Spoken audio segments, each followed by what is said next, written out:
How to change your language in pop-up live. So hey guys, in today's video I'll be teaching how to change your language in pop-up live.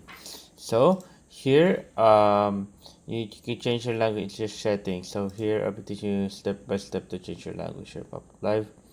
All we need to do is open up our pop-up live. Once our pop-up live is open up, next thing we need to do right here is on the bottom right corner you will see there's an icon right there.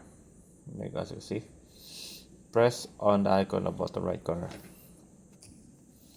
After pressing on the icon on the bottom right corner, right there,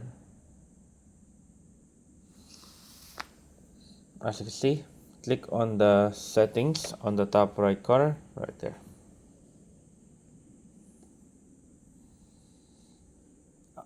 After pressing the settings on top the here, we see language settings. Just below security password. Press on language settings.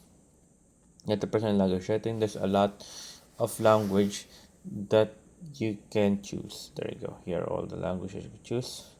But let's say you've chosen English.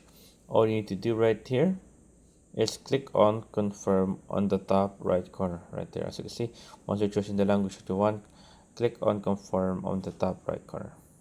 There you go. As you can see, change your language. And a quick tip for you guys, you can also change your language in your settings by going to your settings and choosing app management, then click on the app that you want and then change language. And there, so there you go guys. I hope you guys enjoyed. If you have any question, concerns, stop it down, question below guys. Happy to answer you as soon as possible on here on how to rock it guys. So yeah, there you go. Anyways, you guys, and thank you guys.